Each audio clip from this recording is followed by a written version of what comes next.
Hello, everyone. This is Suzanne Knaber-Nicole from Police Science Doctor with your weekly dose of police science snippets. Snippets number 270 this week, actually, to be exact. And these police science snippets are little extracts of academic research knowledge that has recently been published in the fields of police science, evidence-based policing, investigative psychology, and similar fields. So I can't guarantee that there's going to be something for you in every week's 3 snippets. However, as soon as you join the Police Science Doctor email list, which is completely free and you can unsubscribe anytime, you get sent the password for the read page on the Police Science Doctor email list. That will give you access to all the previous PDFs, 270 now with 3 snippets each. So whatever your role is, I hope I have found something on there somewhere that is tangible and something you can put into action or start considering straight away. Apologies for last week. I think some of the links were not clickable, but some of you have emailed me about the articles you wanted to look at, because as soon as you're on the email list, you'll also get them sent every Tuesday into your inbox with the links to the original research articles. Some of these were not working last week, but those who have emailed and have asked for the links have been sent them. If you still want them, of course, email me and I'll try and dig them out again for you.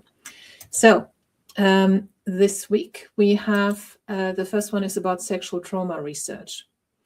Research ethics committees are often hesitant to approve sexual trauma research due to beliefs that asking participants about traumatic experiences will cause extreme distress. Studies have found that while immediate negative emotional reactions are common, this stress is short-term, so it can last only a few minutes or hours after participation in the research study. Findings of this study indicated that participating in such research was actually a positive experience for participants. Further, participants who reported a victimization experience did not report experience a negative emotional reaction to participating in the study. So this might be relevant for any law enforcement organization doing research that don't necessarily be put off by the temporary and short-term negative effect it may have on the victims. Obviously, you're also speaking to a lot of victims of sexual abuse for investigative purposes. This particular article is actually open access, which means when you click on the link in the email, you can read the entire article. The second snippet for this week is about barriers in reporting intimate partner violence. Barriers to reporting intimate partner violence to the police represent a critical public health problem affecting women.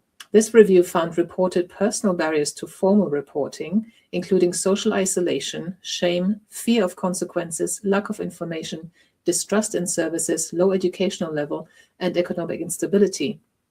However, other studies uncovered additional barriers, such as biases about the ideal victim, frustration with the cycle of violence, poor training and awareness of intimate partner violence, and limited coordination between legal and police resources. This review highlights that personal barriers such as fear and mistrust are not individual deficits, but rational responses to the institutional and structural barriers, for example, police culture or racism, that shape women's experiences.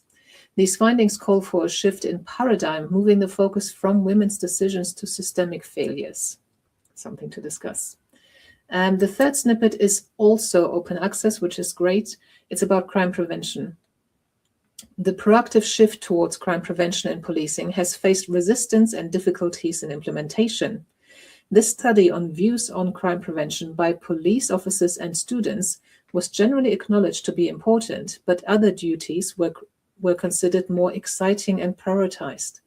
Furthermore, the participants stated that the craft of crime prevention is learned while working in the field rather than during education. These findings suggest that police officers' influence over their own work may partly explain the difficulty of incorporating crime prevention into everyday policing. It's not as sexy as some of the other stuff, is what this study seems to have found.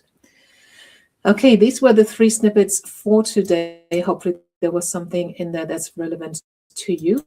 If not, as I said, go to the read page and see what all the previous snippets were about and download the ones that are relevant. Have a click on the links that are in there to the original research articles. And at the very least, you can read the abstract. The abstract is the first paragraph of the research, which has a description of what was done, how it was done, and what the findings were.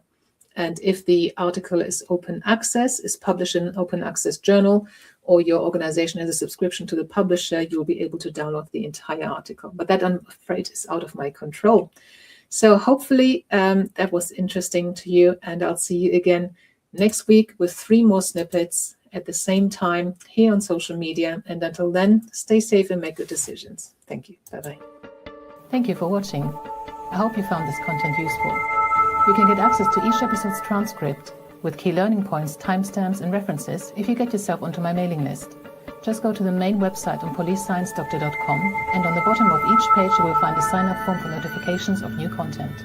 Just enter your first name, your preferred email address, and the type of organization you work for. You will not get any spam. This is just for me to let you know about new content and for you to get access to all the transcripts.